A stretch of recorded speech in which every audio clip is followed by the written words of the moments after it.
দেখছেন এই মুহূর্তে নিউজ বেঙ্গল 24। শুরুতেই হেডলাইন্স। জেলে পাঠাবেন, আমি তৈরি। কলকাতা হাইকোর্টের রায়কে চ্যালেঞ্জ করলেন মমতা বন্দ্যোপাধ্যায়। কর্মফল ভোগ করতেই হবে, সিম্প্যাথি পাবেন না, ফের দিলীপের নিশানায় মমতা। ভারত নয়, বিশ্বের গদ্দার নম্বর 1, যা বলি তাই করি, তমলুকে মমতাকে হুঁশিয়ারি শুভেন্দুর। মঙ্গলবার ফের রাজ্যে অমিত শাহ। উত্তরবঙ্গে জোড়া সভা করবেন কেন্দ্রীয় স্বরাষ্ট্রমন্ত্রী। আশা করছে 30টা সিট, তবে বাংলায় বিজেপির আসন সংখ্যা আগাম জানিয়ে দিলেন মুখ্যমন্ত্রী মমতা বন্দ্যোপাধ্যায়। শুনছিলেন হেডলাইন্স, এখন বিস্তারিত। তার আগে চ্যানেলে নতুন হয়ে থাকলে অবশ্যই চ্যানেলটিকে সাবস্ক্রাইব করে পাশের বেল বাটনটি অন করে দিন, আর ভিডিওটিতে একটি লাইক দিতে ভুলবেন না। জেলে পাঠাবেন, আমি তৈরি। কলকাতা হাইকোর্টের রায়কে চ্যালেঞ্জ করলেন মুখ্যমন্ত্রী মমতা বন্দ্যোপাধ্যায়। কলকাতা হাইকোর্টের এসএসসি দুর্নীতির এই রায় মানছেন না মুখ্যমন্ত্রী মমতা বন্দ্যোপাধ্যায়। তিনি কলকাতা হাইকোর্টের ডিভিশন বেঞ্চের রায়কে চ্যালেঞ্জ করছেন। এই রায় বেআইনি, সুপ্রিম কোর্টে যাবার কথা জানিয়েছেন মমতা বন্দ্যোপাধ্যায়। তৃণমূল নেত্রী রায়গঞ্জের দলীয় প্রার্থী কৃষ্ণ কল্যাণীর প্রচারের সভা করলেন। সোমবার দুপুরে চাকুলিয়ার শীর্ষে আইএম সিনিয়র মাদ্রাসা মাঠে জনসভা করেন তৃণমূল নেত্রী। সেখান থেকেই আক্রমণাত্মক মেজাজে মমতা বন্দ্যোপাধ্যায় বলেন, এদিন কয়েক গুণ সুর চড়িয়ে বিজেপিকে আক্রমণ করেছেন তিনি। হাইকোর্টের সোমবারের রায়কে চ্যালেঞ্জ করলেন মমতা বন্দ্যোপাধ্যায়। তিনি বলেন, বিজেপির বিচারালয়, বিজেপির লোকদের এখানে বসিয়েছে, এই রায় বেআইনি, শীর্ষ আদালতে যাব। শুধু তাই নয়, গ্রেপ্তারি প্রসঙ্গেও কড়া মন্তব্য করেছেন তৃণমূল নেত্রী। জেলে পাঠাবেন, আমি তৈরি, এমন কথা বললেন মমতা বন্দ্যোপাধ্যায়। শিক্ষক নিয়োগ দুর্নীতি মামলায় দীর্ঘ সময় ধরে রাজ্যে রাজনৈতিক চর্চা চলছে। মমতা বন্দ্যোপাধ্যায় বিজেপির দিকে আঙুল তুলেছেন। তার নিশানায় সিপিএম নেতা বিকাশ ভট্টাচার্য থেকে অন্যান্য আইনজীবীরা ছিলেন। মমতা বন্দ্যোপাধ্যায় এক সময় দাবি করেছিলেন, কারো চাকরি যাবে না, রাজ্যের শিক্ষকদের জন্য অতিরিক্ত শূন্য পদ তৈরি করা হচ্ছে, সকলকে চাকরিতে নিয়োগ করা হবে।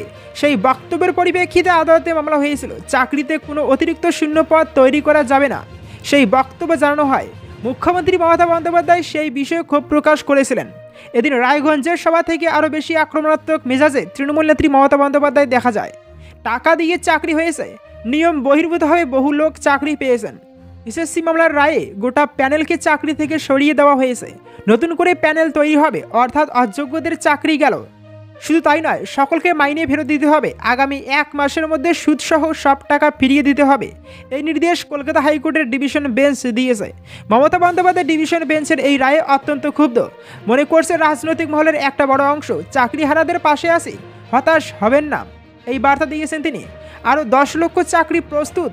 রায়গঞ্জের মঞ্চ থেকে এই কথাও ঘোষণা করেন মমতা বন্দ্যোপাধ্যায়। কর্মফল ভোগ করতেই হবে, সিম্প্যাথি পাবেন না, ফের দিলীপের নিশানায় মমতা। আবারও দিলীপ ঘোষের নিশানায় মুখ্যমন্ত্রী মমতা বন্দ্যোপাধ্যায়। সোমবার প্রাতঃভ্রমণের পর বর্ধমানের দেওয়ানদিঘির মোড়ে চায় পে চর্চার কর্মসূচিতে যোগ দেন বর্ধমান দুর্গাপুরের বিজেপি প্রার্থী দিলীপ ঘোষ। সেখানেই সাংবাদিকদের মুখোমুখি হয়ে তৃণমূল নেত্রী মমতা বন্দ্যোপাধ্যায়কে তুলে করেছেন তিনি। কি বললেন দিলীপ ঘোষ? যা কর্ম করেছেন তার ফল ভোগ করতেই হবে, কোনো সিম্প্যাথি পাবেন না। এতদিন বাঘিনী ছিলেন, এখন বিড়াল হয়ে গিয়েছেন। নেতাদের চোর বানিয়েছেন, চোরদের নেতা বানিয়েছেন। ইলেকশন এগিয়ে আসছে, হারার ভয়ে হিংস্র হয়ে যাচ্ছে তৃণমূল কংগ্রেস। এবারে লোকসভা নির্বাচনে মেদিনীপুর থেকে টিকিট পাননি দিলীপ ঘোষ। নিজের পুরনো কেন্দ্র ছেড়ে তাকে বর্ধমান দুর্গাপুর থেকে প্রার্থী করেছে বিজেপি। এই কেন্দ্রের গতবারের সাংসদ ছিলেন এস আলুওয়ালিয়া। এবার আলুওয়ালিয়াকে আসানসোল কেন্দ্র থেকে টিকিট দিয়েছে গেরুয়া দল। দিলীপ ঘোষ কিন্তু এবার বর্ধমান দুর্গাপুর কেন্দ্রে বিজেপির জয়ের ব্যাপারে বেশ আশাবাদী। ভারত নয়, বিশ্বের গদ্দার নম্বর 1, যা বলি তাই করি, তমলুকে মমতাকে হুঁশিয়ারি শুভেন্দুর। ভারতের নয়, বিশ্বের গদ্দার নম্বর 1। হলদিয়ার সুতাহাটায় দলীয় প্রার্থী অভিজিৎ গাঙ্গুলির সমর্থনে হওয়া সবাই এমনটাই মন্তব্য করলেন শুভেন্দু অধিকারী। যে রাজীব গান্ধী তাকে প্রার্থী করেছিলেন, তার দল কংগ্রেসকে অস্বীকার করেছিলেন তিনি। আর 1998 সালে নতুন দল গঠনের পরে যখন রাস্তায় ঘুরছিলেন, সেই সময় আশ্রয় দিয়েছিলেন অটল বিহারী বাজপেয়ী। 2001 সালে তাকেই ছেড়ে আসেন মমতা বন্দ্যোপাধ্যায়। কিন্তু সেখান থেকেই পরিচিতি ও ব্যাপ্তি, বলেন শুভেন্দু অধিকারী। তিনি আরও বলেন, প্রথমে মমতা বন্দ্যোপাধ্যায় রাজীব গান্ধীর পিঠে ছুরি মেরেছিলেন, 2001 সালে অটলজির সঙ্গে বেইমানি করেছেন। শুভেন্দু অধিকারী বলেন, ভারতে কেন, পৃথিবীতে এত বড় গদ্দার দুটো নেই। তিনি নিজেকে দেখিয়ে বলেন, একে চেনেন তো? যখন বলতাম সিপিআইএম যাবে, তখন অনেকেই বিশ্বাস করতেন না। আর নন্দীগ্রামে যখন দাঁড়িয়েছিলাম, তখনও অনেকে সন্দেহ প্রকাশ করেছিলেন জয় নিয়ে, কারণ সেখানে 65,000 মুসলিম ভোট। শুভেন্দু অধিকারী বলেন, মুসলিমরা আর আগের জায়গা নেই, এই সভাতেও অনেক মুসলিম রয়েছেন। আর ইভিএম খোলার পরে ফলই বোঝা যাবে। তিনি বলেন, সেই 65,000 ভোটের একটাই পায়নি। বেশিরভাগই পেয়েছিলেন মমতা বন্দ্যোপাধ্যায়, তারপরেও 1,10,000-এর মতো ভোট পেয়েছিলাম বলেন তিনি।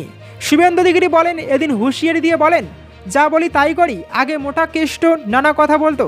2021-এর পরে 18 বার বীরভূম যাওয়ার কথা জানিয়েছেন শুভেন্দু অধিকারী। বলেন, এখন কি চরম চরম ঢাকের আওয়াজ, গুড় বাতাসা শুনতে পান? কন্যাসহ সে এখন তিহারে। 2023-এর 30শে ডিসেম্বর বসিরহাটে গিয়ে তিনি বলেছিলেন, শাহজাহান সাবধান। আর জানুয়ারির 1 তারিখে শাহজাহান বলেছিল, নিরাপত্তা ছাড়া আয়, চামড়া গুটিয়ে কাঁথি পাঠিয়ে দেব। তারপর তো ইতিহাস। অভিজিৎ গাঙ্গুলির প্রশংসা। শুভেন্দু অধিকারী তমলুকের দলের প্রার্থী অভিজিৎ গাঙ্গুলির প্রশংসা করে বলেন, তিনি বড় মাপের মানুষ। এই মানুষটিকে দিল্লি পাঠালে তিনি অশোক দিন্দার মতো বিধায়করা তাকে অভিজিৎ গাঙ্গুলিকে সাহায্য করব। শুভেন্দু অধিকারী জানিয়েছেন, দলের তরফে প্রধানমন্ত্রী মোদীকে তমলুকে আর কেন্দ্রীয় স্বরাষ্ট্রমন্ত্রী অমিত শাহকে কাঁথিতে আসার জন্য আবেদন করা হয়েছে। আশা করছে 30টা সিট। তবে বাংলায় বিজেপির আসন সংখ্যা আগাম জানিয়ে দিলেন মমতা বন্দ্যোপাধ্যায়। এসএসসি মামলায় সোমবার বেনজির রায় দিয়েছে কলকাতা হাইকোর্ট। 2016 সালের সম্পূর্ণ প্যানেল বাতিল করার নির্দেশ দিয়েছে বিচারপতি দেবাংশু বসাকের ডিভিশন বেঞ্চ। শুধু তাই নয়, 1113 জনকে 1 মাসের মধ্যে 2016 সালে নিয়োগের পর থেকে পাওয়া সম্পূর্ণ বেতন ফেরত দিতে হবে, তাও আবার সুদ সমেত। সোমবার এমনই রায় দিয়েছে কলকাতা হাইকোর্ট। তারপরেই রাজ্য সরকারি স্তরে এ নিয়ে শুরু হয়ে গিয়েছে শোরগোল।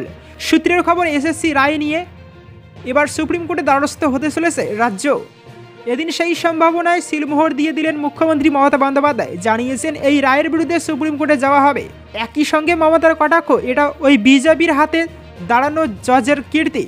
এবারের লোকসভা নির্বাচনে বাংলা থেকে অন্ততপক্ষে 30 আসন জেতার দাবি করেছেন বিজেপির শীর্ষ নেতৃত্বরা। সোমবার রায়গঞ্জের চাকুলিয়া থেকে সেই বিষয়ে কটাক্ষ করেন তৃণমূল নেত্রী মমতা। বলেন, 30টা সিট পাওয়ার আশা করছে, আগে 10টা সিট পেয়ে দেখাক। আমরা তোমাদের চোখ রাঙানিকে ভয় পেলে তৃণমূল ছেড়ে দিতাম। আমরাই একমাত্র বিজেপিকে সরাতে পারি। যদিও মমতা বন্দ্যোপাধ্যায়ের সাফ কথা, ইন্ডিয়া জোট জিতলে দিল্লিতে সমর্থন করব, বাংলায় কোনো জোট হবে না। এদিন অবশ্য এসএসসিতে চাকরি যাওয়া প্রসঙ্গে তীব্র প্রতিক্রিয়া ব্যক্ত করেছেন মমতা বন্দ্যোপাধ্যায়। বলেন, সম্পূর্ণ রায়কে আমি চ্যালেঞ্জ করছি। আমি বিচারক নিয়ে বলছি না, আমি রায় নিয়ে বলছি। এই অর্ডার বেআইনি অর্ডার। আমরা এটা নিয়ে উচ্চ আদালতে যাচ্ছি। যখন বিপদে পড়বেন তখন আর কেউ না থাকলে আমি থাকবো, পাশে আছি। বিজেপি জনস্বার্থ করলে জেল, আমি কারো পাশ থেকে সরে দাঁড়াবো না। মঙ্গলবার ফের বাংলায় আসছেন অমিত শাহ। উত্তরবঙ্গে জোড়াসভা করবেন কেন্দ্রীয় স্বরাষ্ট্রমন্ত্রী। আবার পশ্চিমবঙ্গে আসছেন কেন্দ্রীয় স্বরাষ্ট্রমন্ত্রী অমিত শাহ। বিজেপি সূত্রে খবর, মঙ্গলবার উত্তরবঙ্গে জোড়াসভা করতে পারেন তিনি। রবিবারই প্রচারে রাজ্যে আসার কথা ছিল কেন্দ্রীয় স্বরাষ্ট্রমন্ত্রীর, কিন্তু খারাপ আবহাওয়ার জন্য তার কপ্টার নামতেই পারেনি। ফলে দার্জিলিংয়ে সভা না করতেই ফিরতে হয় অমিত শাহকে। বিজেপি সূত্রে খবর, মঙ্গলবার ভোট প্রচারে বাংলায় আসার কথা শাহের। রায়গঞ্জ এবং মালদহ দক্ষিণে 2টি সভা করার কথা রয়েছে তার। লোকসভা নির্বাচনী প্রচারে প্রায় পশ্চিমবঙ্গে বিজেপির কেন্দ্রীয় নেতৃত্বের কেউ না কেউ আসছেন। লোকসভা নির্বাচন ঘোষণার পর রাজ্যে 3 দিন এসে সভা করেছেন প্রধানমন্ত্রী নরেন্দ্র মোদী। ভোট ঘোষণার আগেও এসেছেন তিনি। অনুরাগ ঠাকুর থেকে রাজনাথ সিং, কেন্দ্রীয় মন্ত্রীরা একাধিকবার সভা করেছেন বাংলায়। তবে ভোট ঘোষণার পর শাহ একবারই রাজ্যে এসেছিলেন। বালুরঘাট লোকসভা কেন্দ্রের প্রার্থী সুকান্ত মজুমদারের সমর্থনে সভা করে গিয়েছিলেন তিনি। রবিবার দার্জিলিংয়ে তার সভা ছিল, তবে সেই সভায় উপস্থিত থাকতে পারেননি তিনি। রায়গঞ্জ লোকসভা আসনে ভোট রয়েছে দ্বিতীয় দফাতে। 26শে এপ্রিল হবে ভোট গ্রহণ। এবার এই কেন্দ্রে বিজেপি প্রার্থী করেছে কার্তিক পালকে। 2019 সালে এই আসনে বিজেপির টিকিটে জিতেছিলেন দেবশ্রী চৌধুরী। পরে তাকে নরেন্দ্র মোদীর মন্ত্রিসভায় প্রতিমন্ত্রীও করা হয়েছিল। তবে এবার বিজেপি দেবশ্রীকে আর এই আসন থেকে টিকিট দেয়নি। কলকাতা দক্ষিণ লোকসভা আসন থেকে প্রার্থী করা হয়েছে তাকে। রায়গঞ্জে বিজেপির বিরুদ্ধে তৃণমূল প্রার্থী করেছে কৃষ্ণ কল্যাণীকে। 2021 সালের বিধানসভা নির্বাচনে বিজেপির টিকিটে জিতে বিধায়ক হয়েছিলেন তিনি। ভোট মিটতেই পদ্মশিবির ছেড়ে তৃণমূলে যোগ দেন কৃষ্ণ। রায়গঞ্জে বিজেপিকে হারাতে তাই তার উপরই ভরসা রাখছে বাংলার শাসক দল। তৃতীয় দফায় ভোট রয়েছে মালদহ দক্ষিণে। 2019 সালে এই লোকসভা কেন্দ্রে জিতেছিল তৃণমূল। 2019 সাল থেকে টানা এই কেন্দ্রে জিতে আসছেন কংগ্রেসের আবু হাশেম খান চৌধুরী। এবার হাতশিবির এই কেন্দ্র থেকে প্রার্থী করেছে তারই পুত্র ঈশা খানকে।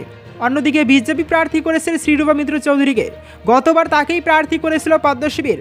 উল্লেখ্য, মঙ্গলবার কার্তিক এবং শ্রীরূপার সমর্থনে সভা করতে পারেন অমিত শাহ।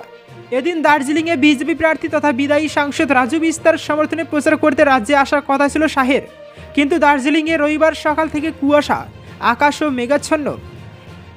সেই কারণেই শাহের কপ্টার নামতে পারেননি লেবংয়ে। দুবার অবতরণের চেষ্টা হয়েছিল, কিন্তু তা সফল হয়নি। পরে বিহারের দিকে চলে যায় কপ্টার।